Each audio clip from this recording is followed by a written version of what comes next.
Let's do that hockey.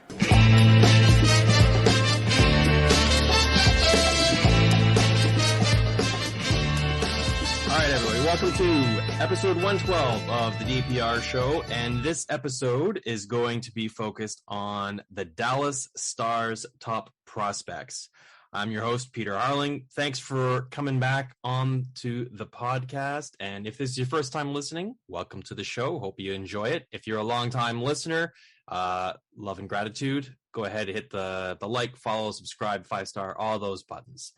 So I'm really excited to be joined by a repeat guest on the show, my good pal Russ Cohen. You might know him from such shows as SiriusXM. He's a multi-published author, and most of his stuff you can find on his webpage, Sportsology.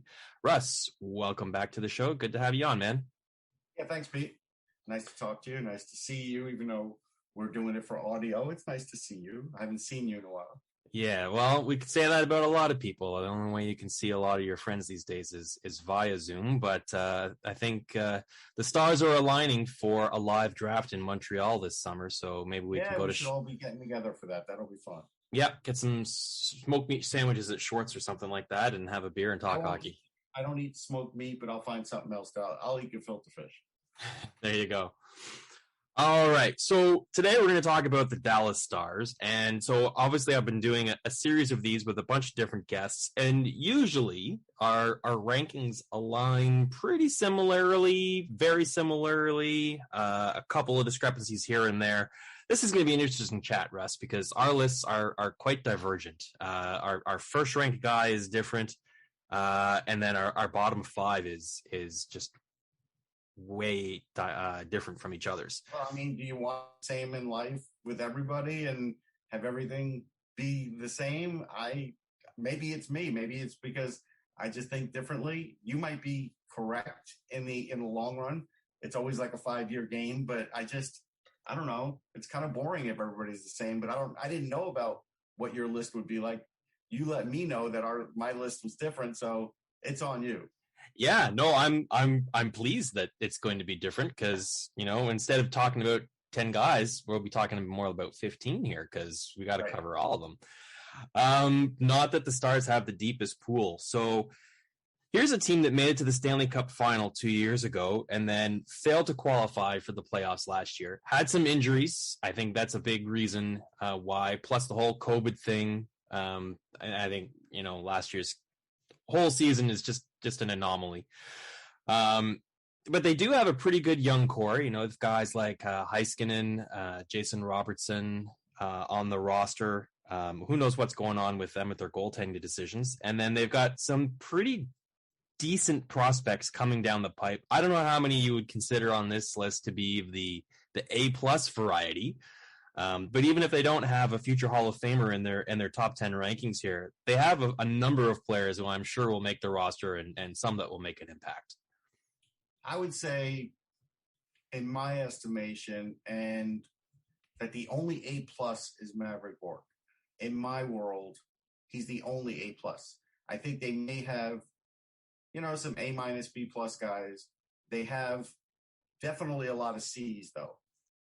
So let's get into it. The first ranked player I have is Mavrik Bourque, who you think is their only A+ rated prospect, and I agree that he is at least an A prospect. He might not be the only one. I like the next two on my list pretty good too. All right, so we do agree on the top ranked prospect, and that's Mavrik Bourque. We both got him number one on our lists. Is he number one with a bullet for you? I think he's the number one with a bullet because I think he had a really good offseason with training, and I think I see an extra jump in him in speed through the neutral zone. I think his playmaking's there. I'm going to look at his point total now because even this is weeks ago, and I do feel like he has those tools, and so if there's anybody for me in that list that is that guy, I think it's him. Yeah, I think he's got the offensive ceiling that that moves the needle for me more than any of these other guys. I mean, we've got, a defenseman and a goalie coming up in my high rankings here. But I don't think they're going to have the kind of impact that you might see from Bourque. He had a nice 12 points in his first 8 games. So that's where you start getting into that territory where, okay, maybe he could be, a star player, a real star. Now, I'm never going to say superstar for him, but a star player. At 19, if you're putting up those numbers, it's impressive. Yeah. And he had a nice little audition in the American Hockey League last year, too. Yeah. I think he had a bit of a slow start, and he had a multi-point game or two to get his point-per-game average right up there. It'd be interesting to see if he's able to crack the Canadian World Junior roster this Christmas. I'm thinking he's got a chance because he is a guy I think you could plug into different roles.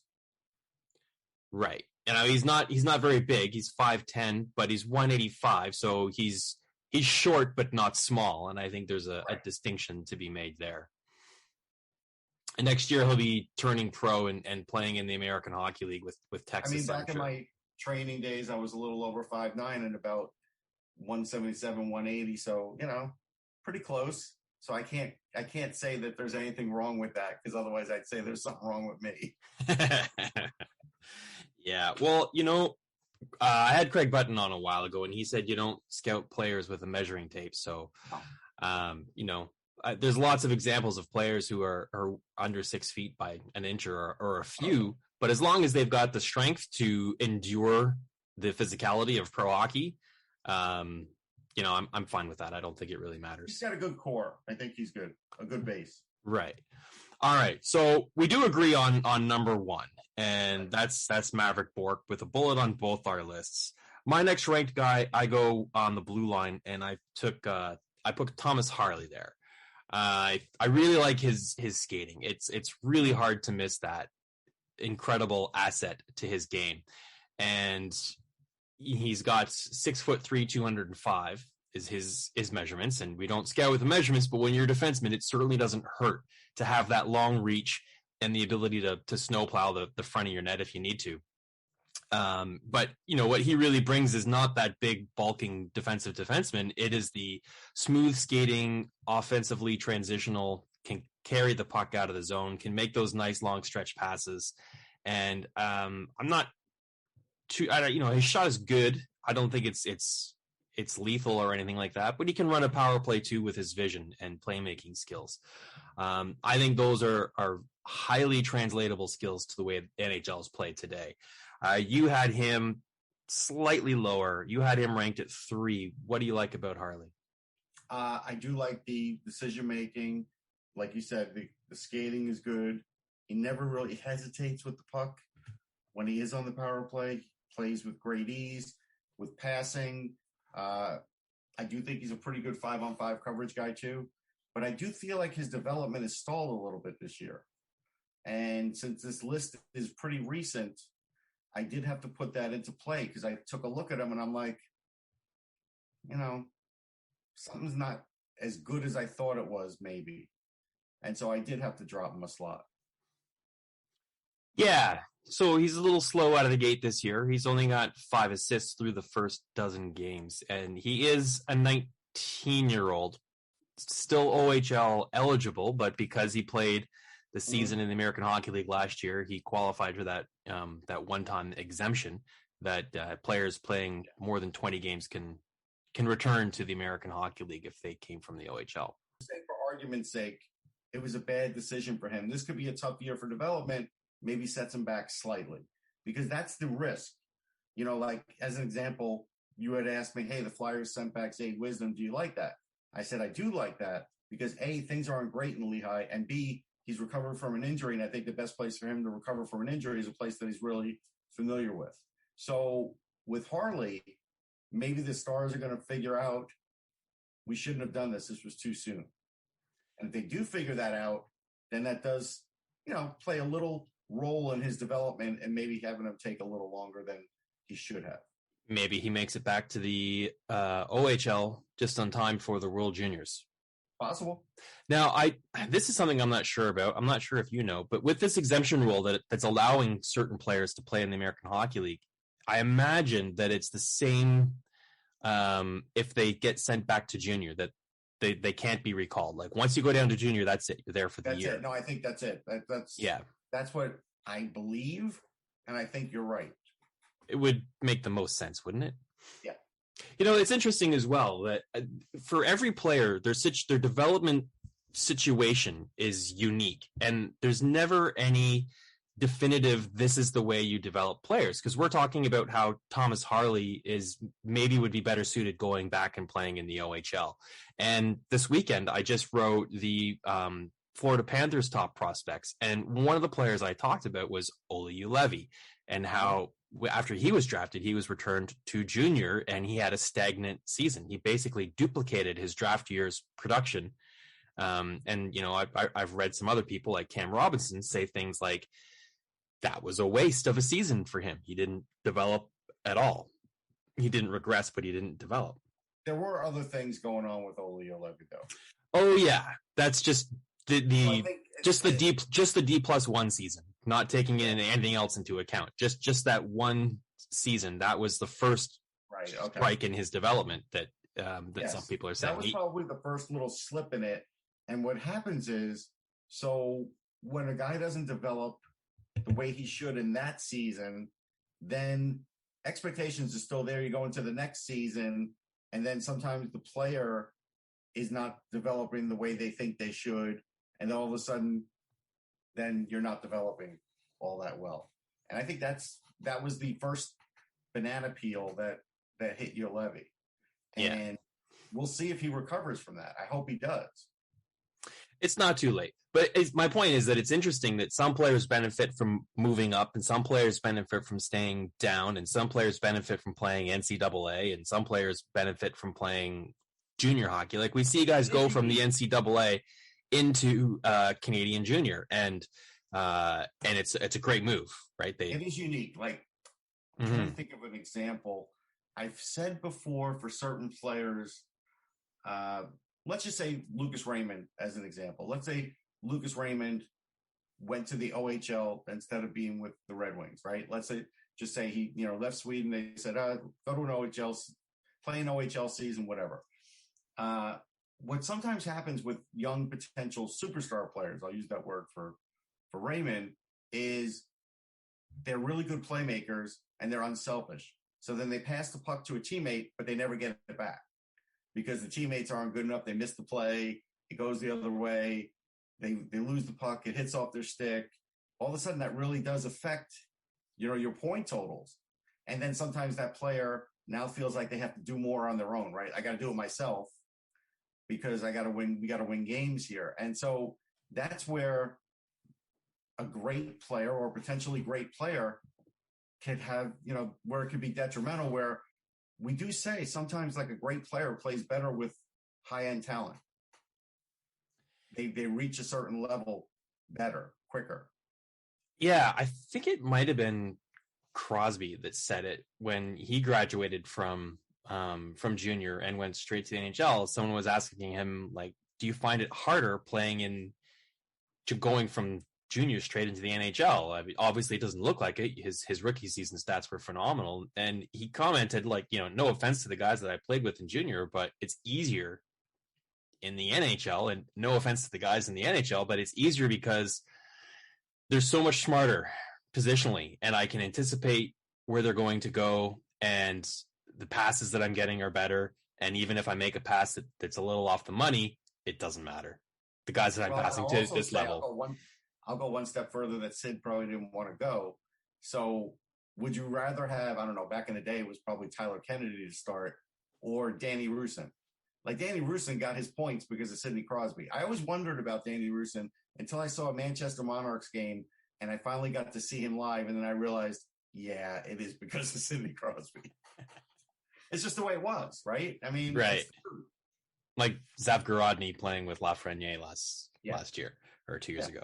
All right, back to the Dallas Stars list. So that covers my top two, Bourque and Harley, and your first and third. Now, the guy you've got ranked second, I've got way further down on my list at 6.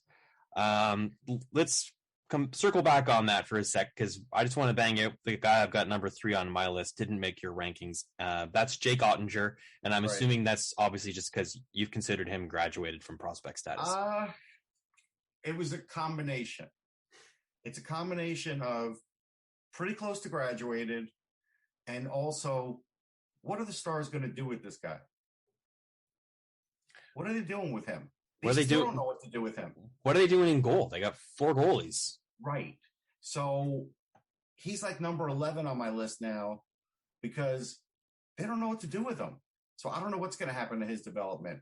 They're winning games because of him now, but when he starts losing games, he probably loses his job, right? Because they're playing the hot hand. Right. So then what happens to him? They can't hold on to all these goalies. Ben Bishop's coming back. And so if Ben Bishop comes back and they trade Hudobin, what happens to Oettinger? He's in the minors because they have Braden Holtby. Right. So Oettinger's really only played. What's that? So this hurts his development in my estimation. Having him in the NHL right now? No, having him in the NHL right now for a temporary amount of time and keep yo-yoing him like they have been the last couple of seasons. Right. So he played in the 18-19 season with the Terriers and finished the season in the American Hockey League with a half dozen games. Then the following season, he played a full American Hockey League 38-game schedule. Yeah, and I think they won the championship with him. And then last year, he played pretty much in the NHL, 29 games, splitting with Hudobin, and looked great with America at the World Championship. Mm-hmm. So he doesn't have a whole lot of AHL seasoning. He's, going into the season, he only had 38 games on his resume, and which I think is a development misstep. He's only 22. Yeah. So when you got 4 goalies, I mean, he might be the best out of the bunch, but he's the only one that you can move into the American Hockey League without risking losing the contract. So why not let him play in the American Hockey League, get lots of practice and minutes and rep, and round out any little warts he might have in his game? Because they need wins. Because they, what was it, 2-3 weeks ago, they only had 1 win. Well, then why did they sign Braden Holtby then? I don't know. Ask Jim Nill. But that's my point. If you have 4 goalies, you have none. Yeah. All right. So you're right. He should be in the AHL. If he were in the AHL and having a great AHL season, he'd have been much higher on my list. But they're stalling his development, even though he's playing in the NHL and winning some games, because unless he continues on that and they let him be the number 1 and he stays the number 1, he's missing development steps, and I worry about that. Right. Yeah, the NHL is not a developmental league, especially for goalies where you get your confidence crushed. Correct. Getting lit up. Well, I think as long as they don't mismanage him too hard, and they already are. You have to admit, there's already a bit of it going on. Absolutely, but Holtby was a 1-year contract, and Hudobin expires after this year, I believe. Yeah. And then I think Bishop has 1 more season after this, and if he's ever able to come back. So the immediate future that we're in right now, the present, doesn't look really great for Oettinger, but you don't have to go too far down the road to see the door opening wide for him and them just handing him the keys to the crease full time. Listen, when he got drafted, I said he was their future franchise goalie. I got asked by Sirius. They asked, is there a first-round goalie in this draft? I said Jake Oettinger, and he was. Yeah. But still doesn't mean that I'm going to change him where he is on the list, because I think now they have set him back just a little. That's all. He's still a really good goalie. Yeah. Well, he's showing that right now, getting them wins in the NHL. All right, so the second ranked guy on your list. Let's circle around back to Wyatt Johnston. So you have him at 2. I had him a little bit further down at 6. Why are you so bullish on him? Well, some will probably say, well, he's 20, he should dominate, but he's had really good numbers the last couple of years. And so I looked at him and I said, he's one of those guys that has size. He's one of those guys that is really good on the power play. He really is an excellent passer on the power play. He's one of those guys that can get that pass down low and tap it in. And that's something where his 6'2" frame helps him. I think the stick and puck control is really good. I think he's strong, like physically strong on his skates. I like that a lot. And if you look at it, I mean, he's ripping it up again this year. Like he just is. And so I think they found a really good player here. I think it's not just a situation where because he's big physically, he's maybe having his way in juniors. I don't think it's really that. I just think that he's a guy that is getting better and better. Yeah, it was an interesting pick when Dallas selected him this past draft at 23rd overall because they traded down from 15 to get him. And if you look at some of the guys that went in between where they picked him and where they traded him down from, they passed on Brennan Othmann, Chaz Lucius, Jesper Wallstedt, Fabian Lysell. And so they feel that he's got to be in comparable company with those prospects who are, I think, way more well known. That doesn't mean they're more well known. Doesn't mean they're better, but it just means they're well known commodities. And they added only the 48th and 138th overall picks in order to drop down. So I don't feel like it looks pretty good though. We'll see in the future. Yeah. And what's also was interesting about it is they drafted him, based on not his draft season, I would say, because he didn't play any club games last year, and he played 7 games in the World Junior 18 tournament where he had 4 points in 7 games. So he was good on an amazing team that dominated and blew some teams away offensively. So there was some padded stats for Canada in that roster. Okay. So you got to take that with a grain of salt. His rookie season in the OHL, let's look at that. He had 53 games and 30 points. That's pretty good for a 16-year-old. Yeah, right? Like, it's not incredible, but it's better than garden variety. And now we look at him this year, he's wearing a letter in Windsor, and he's scoring at almost an assist per game with 27 points in 19 games. So, yeah, he's starting to make Dallas look all right for that trade. I think it's also, how do I say it? When I was talking about that pass down low, whether he's receiving it or he's making it, he does it like a pro. Like, he doesn't have any indecision about it. And I think that's a big deal. And I always say, if you're a team and you want a player, you get that player.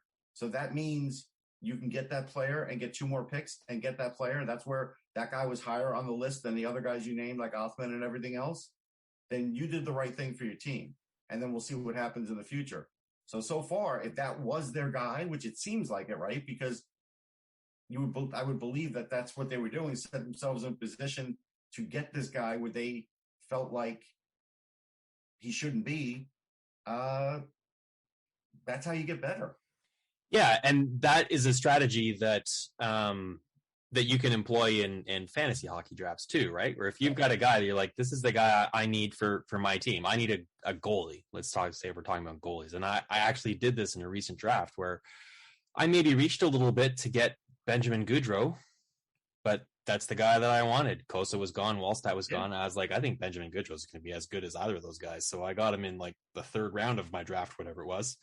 And, I think I probably could have traded down to get him, but I was like, I'm not taking that chance. This is my guy. I'm gonna pick him and get him on my roster. And that's the way you do it. If you can trade down and still get your guy and get extra picks, the NFL's been doing that for years. Yeah, I shopped around a little bit, but I was on the clock, so yeah. I mean, the NFL's been doing that forever. The good team. Yeah. All right, so. Right now, we've gone through my top 3, Bourque, Harley, and Oettinger. Your top 3 are Bourque, Wyatt Johnston, and Thomas Harley. So So I had Wyatt Johnston at 6. The 6th ranked player on your list is my 4th ranked guy. So let's talk about that. He's 7th on your list. I misspoke. Riley Damiani. Right.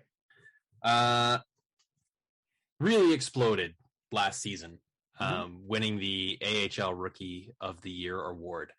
He had a good, junior career, progressed nicely, but then when he hit the American Hockey League, he kept that progression train rolling and had a point a game season playing for Texas in the American Hockey League. He's pretty speedy. He's pretty quick. He's a little bit tenacious, a little bit undersized, but he still plays a physical game. And he obviously he's got a lot of skill. So I think that he's a player that could find his way onto the Dallas roster in the near future.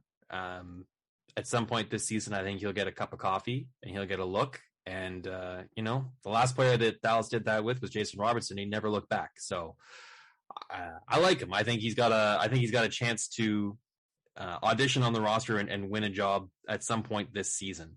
You got him a little bit further down. What's your take on him? Yeah, I mean, and you weren't doing this, but I wouldn't put him in the class of Robertson, because Robertson always had that size and that shot. We hate to use size, but he knows how to use it. And that is something that Damiani can't do, right? He wasn't born to do that. I interviewed Damiani pre-draft. That's still up on Sportsology. I was very high on him. I think he's a coach's best friend. I think he has a nose for the net, but I kind of wonder at that next level, will he be able to do it that way? He looks for scoring opportunities. He's got a ton of energy, plays both sides of the puck for the best cliche I could use right now. And his speed's good. It's not great, but it's good. And it should improve. So when I project him, though, I think I project him as a third liner. And a really good third liner. There's no shame in that. Yeah. So, and I think it's just about the guys that are ahead of him on this list and not about him, because I like him.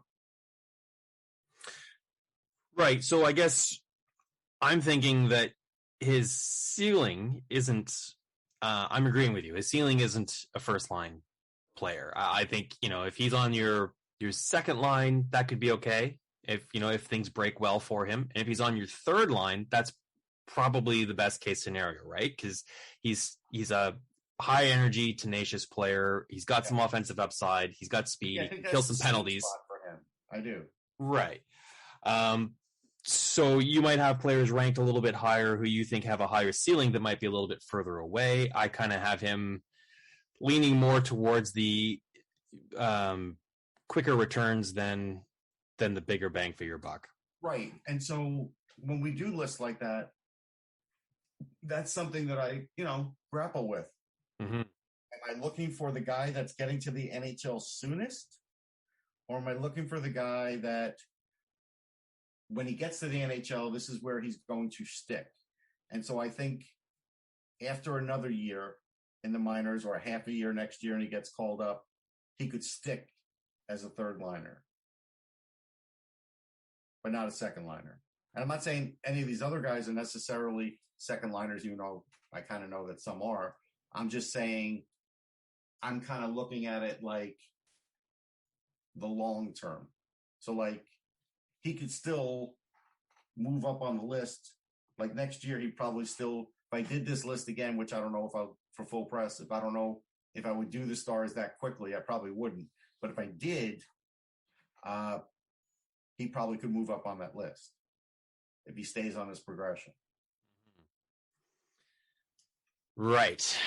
Well, let's skip on to the next guy on our list, and I think you've got number 4, and I've got him at number 5, and that's Logan Stankoven. I'll tell you. Am I saying it wrong? No, Stankoven's right. I'm just agreeing with you. Like, I like the player. He's a guy that Anthony Mingione, who I do off the post with, was in my ear about. He wanted the Flyers maybe to get him. He really likes him. I think there's a lot to like. I think he is really strong on the power play. He's got a heck of a wrist shot. He really does. He has decent speed. It's not great. It's not bad.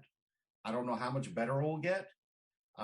He'll take a hit to make a play. I always love those players. and I think that's translatable. Very good passer, block shots, and because he's a sturdy kind of build, he's physical at times. And so I look at that and I say, okay, center, that, and those other things, well, that's a reason I have him higher than Damiani, because even if he's the third line center, which you could be a second liner, but I think even if he's a third line center, he's still the center. He's still the guy that's going to drive the line that Damiani is going to be on, in my mind. So that's where I'm justifying the pick. Yeah, I mean, I like the pick as well. I thought they got a first round talent in the second round, and I think they got him where they got him. I think he fell because he's 5'7". You know, he's a small guy. But like I said before, tape measures, put those away, boys. Can he play or can he play? And I think he can play, and I think he's gonna play for Team Canada at the World Juniors possibly. He's wearing a C for Kamloops this year back in the dub, and he's got 29 points in 19 games. Last time I checked, that was pretty good.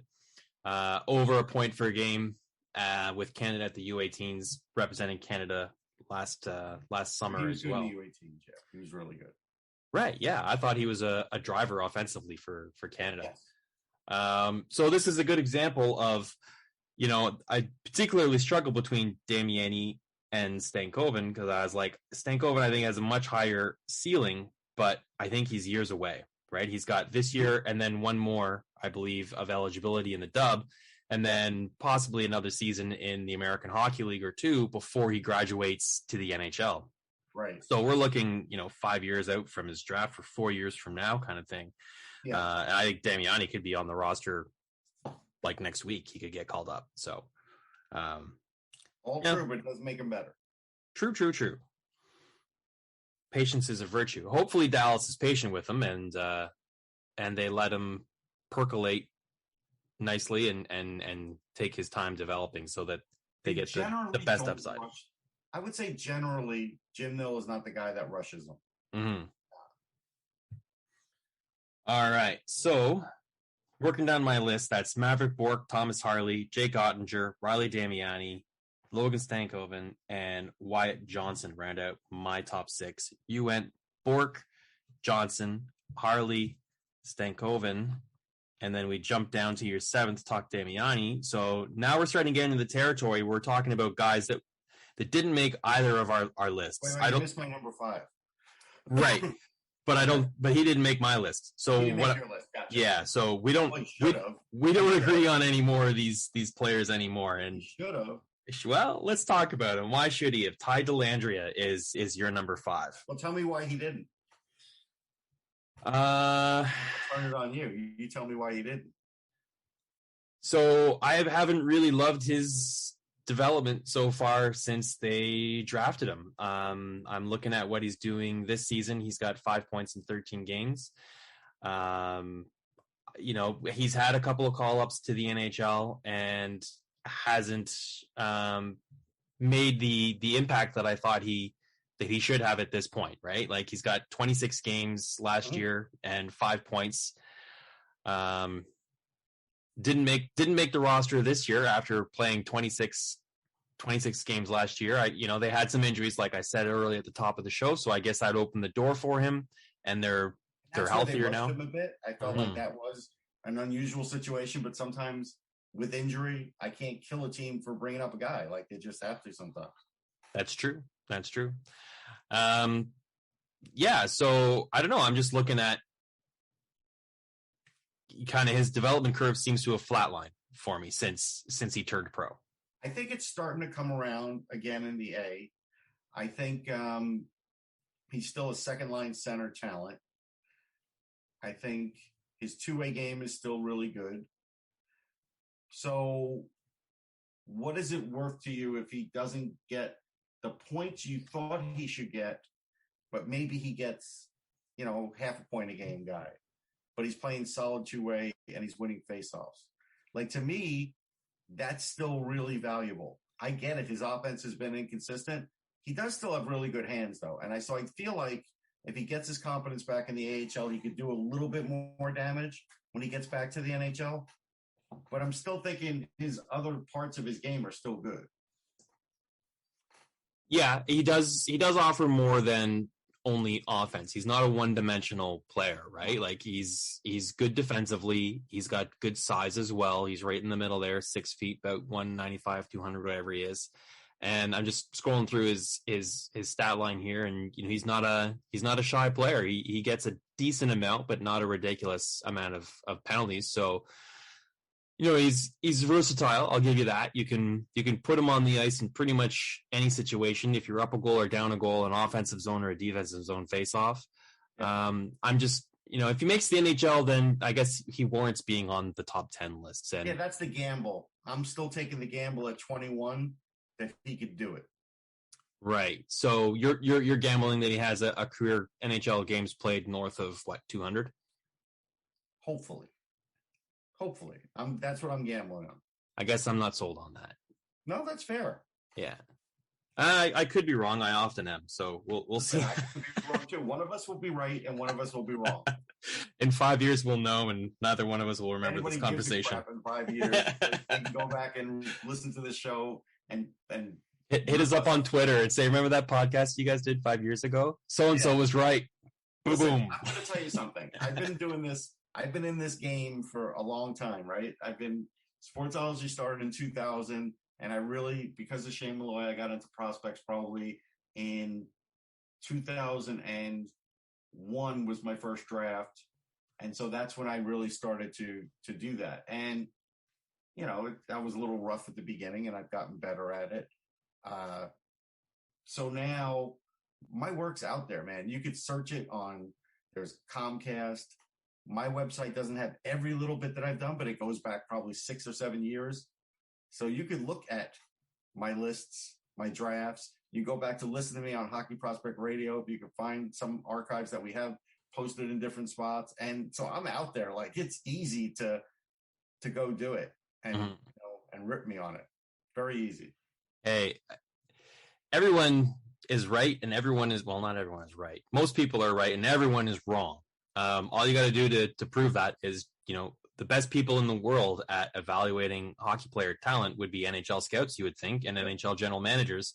And you go look at any team's draft list and previous drafts, and it's littered with players that have 0 games played, and even first round picks that have 0 games played. There's just so much that goes into it, right? With the player, with the development, yada yada yada. I get it. Right. All right. So next guy on your list you had ranked at 6 is Oskar Back. So he didn't make my list. So he's 6'2", 205, third round pick from 2018, and he has coming over from Sweden. So he's played in Sweden for his whole career until now, 21 years old, and he's crossed the pond. This is his rookie season in the American Hockey League, and through 16 games, he's got 5 goals, 10 points. That is not bad. That is not bad. Third leading scorer on his team. Right. So I wrote this a few weeks ago. So there was fewer games played in the American Hockey League. I don't remember what his point totals were at the time, and I don't confess to having seen much of this player play. So I was pretty much going off his stat line and some other scouting reports that I've read on him from other people. Okay. So, in full disclosure. So I'm looking at his production over in Sweden, and it's different leagues, up and down here and there. But I'm just not really seeing a lot of promising progression. He had 9 points in 47 SHL games in 1920, and then he had 14 in 52 last year, and that's not great. But then he comes over to the American Hockey League, and all of a sudden he finds his offense. And you want to know why? I'd love to know why. Because a lot of times guys who come over from Sweden and Finland like playing in tight spaces. And a lot of times when I interview them, they say to me, I'm looking forward to playing in North America because there's less time to think. You just have to react. It's more off of reflex. You don't have the same kind of time you do to shoot. Guys are right on you. Some guys do better in that. He's got some size. He's really smart. He's an excellent 200-foot guy. So that helps him because he can sometimes get offense off of defense. And so I look at him and I say, yeah, I'm not looking at him as a massive offensive talent, but I'm looking at him as a really sturdy center that you will trust for faceoffs and trust on the ice and will get you some points. So you're not seeing this is a more of a Riley Damiani situation, I guess, for you, where you're seeing him as a probable candidate for graduating to the NHL, but not graduating above the bottom six of that roster. Correct. Yeah. Yep, fair enough. Which I think if you get that with the 75th overall pick, you're living pretty clean, man. You're doing pretty good. Yeah, and we're in that range now with the Dallas Stars prospects pool here. We're in the C level depth here. These are all C prospects. You know, there's a couple guys on my list. One in particular who I might have a hard time defending making the top 10, but he's a personal favorite of mine, and it's my list. So people are just gonna have to deal with it. Yeah, I think that's fair. All right, so that's your list: Bourque, Johnston, Harley, Stankoven, Dellandrea, and Back and Damiani. So we're up to date there. Now, actually, I lied a minute ago. There is another player that we both have in the top 10 still. This is the last one, I believe. And that's Ayrton Martino. I'm not sure I pronounce his first name correctly. But I just saw him play, actually. So, Clarkson, yeah. Yeah, so I cover out of the ECAC. So I go to Princeton now that I can go back. It's the first time in 2 years I was there. And first game back was Clarkston. I made sure because they have a good team. They had about 6 or 7 draft eligibles. He's one of them. He had a good game. I think he had at least 1 assist, maybe 2. He is a guy that's always in the play. I mean, if you look at it, for a 19-year-old to have 10 points in 15 games in NCAA hockey, that's good. Yeah, make no mistake. That's a men's league. Not like the CHL. There are no 16 and 17-year-olds there. Guy. You got to be really exceptional to be a point-a-game guy. Mm-hmm. And there are some, and they get to the NHL pretty quick. Like they don't hang around for long. So it is a men's league. He is a guy that I'm looking at his size. Yeah, 5'11", 180. I think he plays a sturdy game. I would call him a draft sleeper, but they knew about him, so he really wasn't. Who lists him as 180? 180. Who lists him at that weight, though? Where'd you get that? Oh, that was, I don't know, that's Hockey DB. But I have his sheet over in the corner of my room, but I didn't. What's he at now? Well, I'm using Elite Prospects. They got him at 161. And No, that's wrong. Okay. Hold on. Because part of my write-up on it was, being in university is the right place because he needs to add some weight and he can spend a lot of time in the gym hitting the weights there. Yeah, so he made my list because he's had a strong start to the NCAA season. Authenticate. So here's my Clarkson sheet. And now I'll turn on my extra light because it's dark. And he was second line that night and probably for the season. And he is actually 187 now. Right, so he ate a lot of granola bars. No, you know what it is. In college, they get to work out 3 days a week where OHL guys can't. Right. So that's a big deal. So, getting back to it. So now, rather than reading what I wrote on my list, I'll give you my scouting on him for that game. Sweet. So he actually, he was fast. He had a goal. He was in on the action. I think he was the driver. Well, it was hard to say. They have Anthony Romano, too, who's a Coyotes prospect who was really good on that line, too. So 2 really solid wingers on that line. And, second line, left wing. Getting it done. I like him. Yeah, I think he's got a good 2-way player, too. Right. He's got some development time ahead of him, too, because he is only 19 years old. So this is his freshman. He'll play a sophomore season, to be sure. Yes. So at least 2 seasons before Dallas considers turning him pro. Yes. We'll see what happens after that. From a third-round perspective, well worth the bargain. well worth the risk. Right. And he's Canadian. He's from Toronto, but I don't think he's on the radar for Team Canada. And playing in the NCAA really hurts his chances there as well. I think it was Kevin LeBanc the year for Team USA. He led the OHL in scoring, an American who led the OHL in scoring, and he wasn't even on the radar that one year. I think he got on the year after with the U.S. team, but he got ignored for a while, and I remember interviewing him about it. It happens, Pete. You know that. Stranger things do. All right, so getting back to the list here, let's bounce back to my side. I went Jacob Peterson at number 8. And so he's a player that they drafted in the 5th round of 2017, and he's 22 years old now, and he's playing in the American Hockey League. I think they uncovered a little bit of a hidden gem here. He's been developing in the SHL for the past couple of seasons. 100 career games, 51 points over there. Signed his ELC, and he's come across to North America. Made his debut in the NHL last season, I believe, and he scored his first career goal in his first game. Not bad. Yeah, it's all right. You didn't make your list, though, eh? I would say I probably didn't have enough intel on him, and so probably didn't feel comfortable putting him on the list.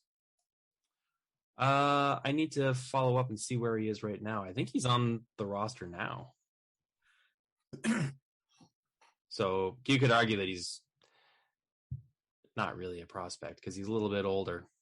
No, but that's fine. I mean, again, we all have our different ways of doing it. Yeah, he's on the roster, so he's got 13 games, 4 points. So he's in that same category where he's never going to be a top 6 player, but he's treading water nicely in a bottom 6 role there. 4 points in 13 games, 3 goals. Isn't great, but it's not bad. And as long as he's using his size and strong on draws and doing some other things for them, that's going to keep him in the NHL. And I'm sure he's got a nice under $1 million cap hit as well, which really helps as well. Mm-hmm. All right. So that was number 8 on my list. Then we get into the guy I might have a hard time defending, and that's Evgeni Oksentyuk. I'm not sure how familiar you are with this guy. He played I'm for... not familiar with him. No? All right. He played a season in the OHL with Flint, and that's where he got on my radar. He's a little bit undersized, but he's a strong, short player. Plays a really physical game despite being smaller than the guys he's playing against. He's got a motor. He went back to Belarus last season. Let me bring his stats up if I can find him. Right now he's playing in the ECHL, which does make it difficult for me to justify having him. Well, Jonathan Quick played the ECHL. Sometimes guys, based on what's happening in the organization, they want more playing time. It could happen, and he could still be a good player. Yeah, a lot of good players have come from the coast. So, anyways, he's got 15 points through 13 games so far. So, I think he is another example of never going to be in the Stars' top 6. And it might be a bit of a stretch for him to make it onto the roster and break 200 games as well. But I'm really rooting for him because if he does, he's going to be so much fun to watch in the NHL because he's just going to be a little pit bull. Yeah. Going back to your list, you went with another older player here in Riley Tufte. So this is again another player who I've just kind of run out of leash on and patience with. You're still holding on that he's going to make it, eh? Well, he has made it in a sense. He should have made it a little sooner, but Rick Bowness, after warmups, scratched him in a game where his parents and friends and family were there. He spent his call-up money on those tickets. The organization knew that everybody was in attendance, and he didn't play that game in Minnesota. That was rough. That's a rough entry into the league. Pulled a Mike Babcock. Yeah. But Spezza is an older player. At least he could deal with it. This is a guy making his break, getting his big break, playing in his home state in the NHL. Like, come on. He is 23. He won't be on the list again, but he's big. I followed him for years. He's a pretty good skater. He's a fourth line guy. Like, you are basically looking at him where, he might get you a few goals here and there. Not a lot. He's got pretty good hands, but he's very strong. You don't want to fight him. You don't want to be near him. I think he already did have a fight, but I think, he still has to even round out that part of his game, if you want to call that game. But he is an NHL potential talent in the sense that could maintain that fourth line energy role guy who drops the gloves occasionally. So I put him in the list because this guy has worked hard to get there, and he has gotten there. So he's 2 games in. We'll see where it goes. But I knew he would get there when I did this. So for the uninitiated like myself who haven't seen a lot of him play, because he didn't come through the CHL, he's an NCAA product, and he's been playing in Texas. So, I'm geographically, I'm pretty far from that. So it's hard for me to watch too many Texas and Minnesota Duluth games. How's his skating? He's got to be the first question, right? Because you look at his stat skating line, and his stats aren't eye popping. His size is 6'6", 220, and he skates well for a big guy. I hate that line. No, I'm not a big proponent of it, although I've used it. We all have. I don't care if you're short or tall. You skate well, you don't. No, I think his skating is good enough. He's not the fastest guy. He's not the slowest guy. He gets there. He's got a pretty good stride. It takes him a little bit, but he gets there. So that's why I said a fourth line guy. He can do that, because once you're in that half court game and you're cycling, or you want to hold the puck in the corner or whatever, that's where the strength comes in. That's where the hands come in, and he can do that.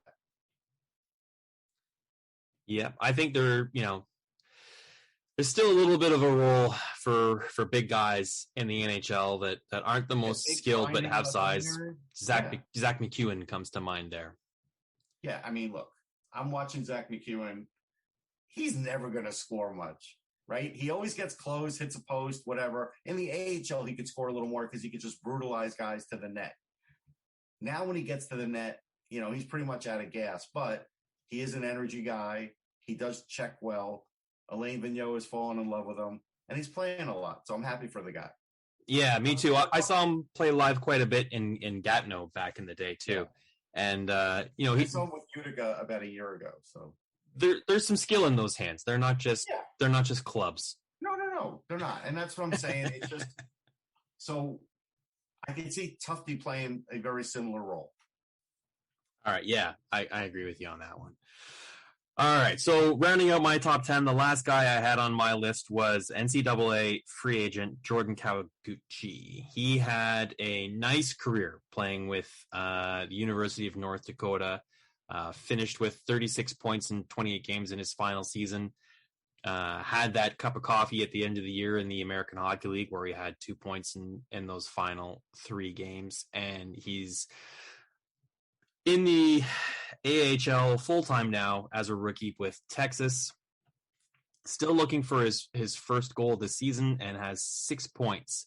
So, he's not put up a lot of points since I made this ranking. I was squeaked him in there on faith, I think. I watched him play a couple times on TV in college, and I was pretty impressed with his skill and his playmaking vision and abilities. And I was kind of thinking that should translate a little bit better, but maybe he wasn't drafted for a really good reason. Undrafted college free agents seldom don't have a huge impact, and he didn't make your list. What's your take on Kawaguchi there, Russ? I hadn't seen much of him. I didn't see a lot of North Dakota when he was there. I was watching definitely some North Dakota, but I was watching their higher guys. Mm-hmm. So I don't have a good feel for him. You could be right. Maybe you had a few beers that night. Anything's possible. Yeah, it's possible. I had a few drinks. That's a distinct possibility. I'm looking at his point total because I remember his point total was pretty good. So hold on here. Let's see.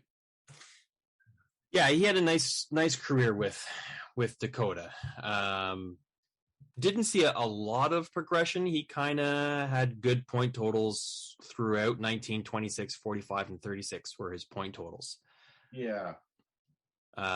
It's like I was watching Bernard Docker and Jake Sanderson, but I'm looking like last year, yeah, he led them in scoring. I can't say he jumped out at me. It's just one of those things. I just don't think I probably, when I was viewing enough for him. Yeah. He also was a finalist for the Hobey Baker in the 19 and 20 season, his junior year. I know a lot about Shane Pinto, right? Like, as an example. Mm-hmm. So I probably was watching more for Pinto than I was for him. Fair enough. There's draft pedigree that goes with Pinto as well. Yeah, I mean, it is one of those things. It's hard to find those undrafted gems. It's hard for the league guys to find them, and it's hard for I meant by league guys, I mean just teams, and it's hard for us. So I'll give you a good example. Let's see. So because I cover out of Princeton, Eric Robinson, I watched him every year for his 4 years. Thought he was a really good player. He never got over 31 points, so he was never a point-a-game guy. He was fast. He was a good penalty killer. He could get a good goal at a good time, like a clutch guy. And I said, hey, this guy's a good player. He's now going on his 139th game in the NHL. He had 18 points last year. He's got 6 and 19 this year. He's a bottom 6 guy, but his speed, a little bit of penalty killing, and he got physically stronger. He became better than I thought he was. Ryan Kuffner, he was one of the big guys on those Princeton teams. We haven't even seen him. Mm-hmm. And he was a big-time scorer for them. So, sometimes these guys will come out and really surprise you. But, and sometimes they're right in front of you. Like, he was right in front of me. It would have been great if I wrote 4 years ago, somebody should sign this guy, but I didn't. Like, as an example, Kuffner right now is in the ECHL. He's at a point a game there. And he's 25. So probably not going to happen for him. Probably not. And the other guy there was Max Verano, and I said, hey, he could play in the NHL, and he did. And he played for Ottawa, and he had like 4 points in 12 games, and then things sort of went sideways a little bit, and now he's in Leksand, and he's more than a point a game in Leksand. So at 25, will he get another shot? Maybe, because he's fast. He's a speeder. Yeah. Kuffner didn't have the speed. He had the scoring ability, but this guy's fast and was scoring some points. So maybe there's a chance for him to come back, but he never got he only played 16 games in the NHL and had the 4 points. Taro Hirose is another one that, I watched him on TV. Got a great shot and he's fast. Yeah, and he had a short little stint at the end of the season in the NHL there too, and he had like 6 points in 9 games or something to that effect. Maybe Yzerman doesn't like him and will turn up somewhere else and do well. He's producing not great, but well at the American Hockey League too. Yeah, he's got talent. There is a shot there. Yeah. I've watched Hirose and I felt the same way. So sometimes it just doesn't work out with a particular organization, and I don't always like to paint a broad brush with a player because of that. Oh, Sam Bennett is a good example. Yeah. Yeah. Josh Hostang's ripping it up for the Marlies. Could he get an NHL contract soon? He probably could. He's got all the tools. We've always talked about it. Yeah, he's definitely skilled. So the one last player we haven't talked about is your 10th ranked guy, and that's Antonio Stranges. London Knights. We all know about him. Everybody knows him. Yeah. He's a love him or hate him, and I guess you love him more than I do. Well, I wouldn't even use the word love. Yeah. He's the kind of guy you watch in a game and you say, okay, the speed's there, right? We both agree he's got tremendous speed. He moves amazingly. Yeah. So speed, he's got the deeks. Can he finish? Can this guy be a finisher outside of the London Knights? I don't know. When he's with the London Knights, there's nights he looks great, no pun intended. And then there's other ones where, it's not so great. He did play 9 games for Texas last year. That's fine. He got a point. He is still only 19. Mm-hmm. So you look at him and you say, and I don't think he's a center. I think he's a winger. Mm-hmm. So if he's free on the wing and has this speed, and all of a sudden in a couple of years, after a couple of AHL seasons, he starts to produce, he could be a third-line guy for you with really good speed. So, you know what? It's kind of like my home run swing. Fair enough. Yeah. And Dallas took a home run swing on him too, right? 123rd overall.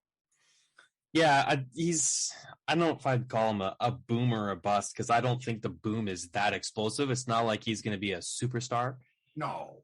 Yeah, but he could put some points up. Yeah, well, the bust potential is certainly real, at least. Oh, the bust is it's 60, whatever you want to count for bust, and 40 that it works. Yeah. But I'll take that 40 right now based on whoever else I was looking at in the Dallas system and said, if he made it for them, if you have time, I'll give you one Dallas Stars story for Stars fans. Sure. So I'm riding the elevator in Madison Square Garden, and I looked over, and there was this Dallas scout, I think Mark Leach, right? I think he's probably still with them. And we started talking, and I said, hey, I'm a prospect guy. Nice to meet you. I love talking about prospects. He goes, oh, yeah. And we started talking. I mentioned Hockey Prospect Radio and all these great things. So we started talking about guys. And I said, listen, I got to tell you something. I think you guys made a really smart pick when you took Esa Lindell. And he looked at me like, how do you know about him? He actually said that. He goes, I don't talk about anybody. I don't talk to anybody about Esa Lindell. And he's like, listen, we think the world of him. And I said, listen, I like him. I think he's got some offense in his game. He's a good skater. I think he has a good path to the NHL. I did write in an article, probably still exists on my site, that I thought he'd be a good pick for the Rangers that year. They didn't do it. I forget who they took. Hold on. I'll tell you, because this was one where I happened to get right.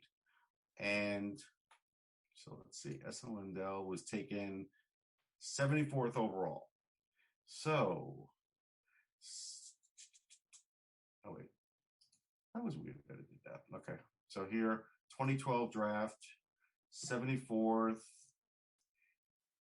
Esa Lindell. And so my issue was the Rangers. So they took, yeah, okay. So with their 59th pick, which is where I thought the Rangers might take him, they took Booney Eves, who was a boomer bust pick because of his speed. He busted. Esa Lindell, they took later, 383 games and 112 points. Pretty important player for the Stars. Mm-hmm. Hits and blocks everything. Yep. Good job, Dallas Stars. Good job, me. I'll give myself credit for that one. Well, that's one that you hit on. One that I missed on was Kingston Frontenac's player, played with Sam Bennett, and Lawson Krause on that line was Linus Newman.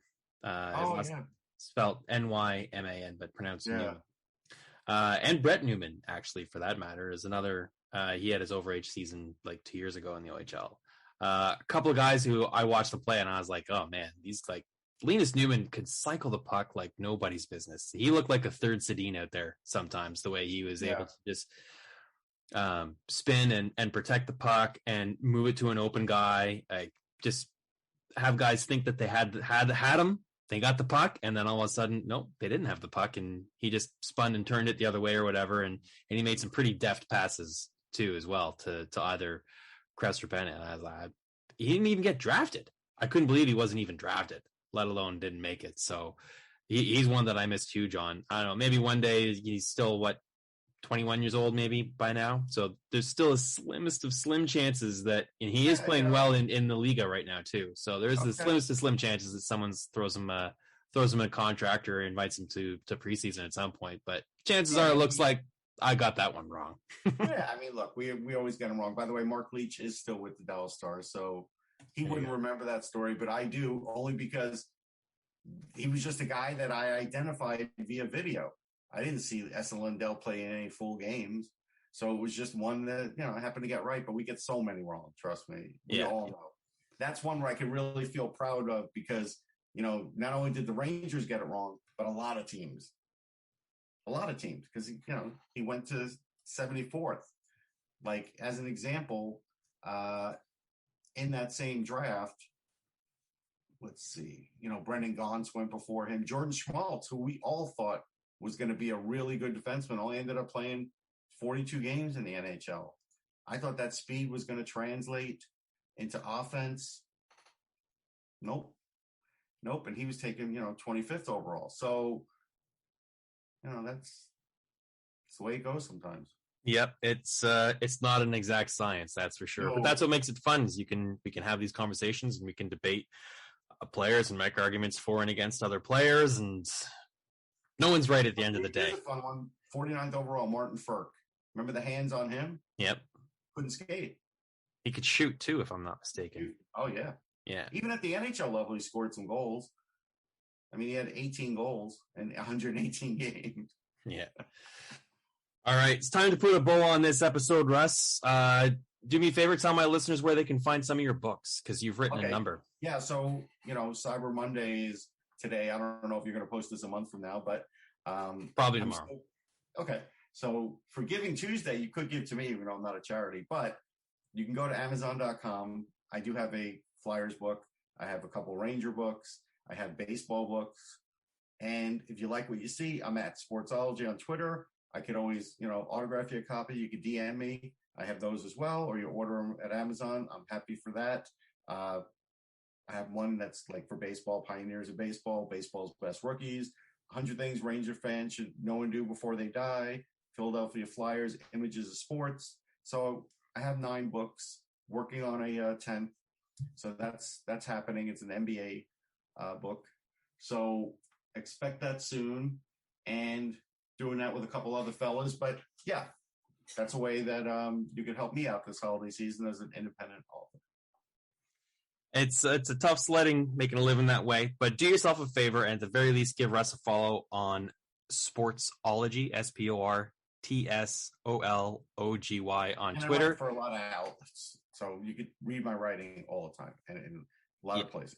He's a well-connected guy. He's a regular guest on Sirius XM NHL radio talking hockey because he's pretty plugged into a number of different leagues, as you've probably gathered from listening to him on his firsthand accounts from NCAA, AHL, and NHL, and traveling and watching all the important tournaments too.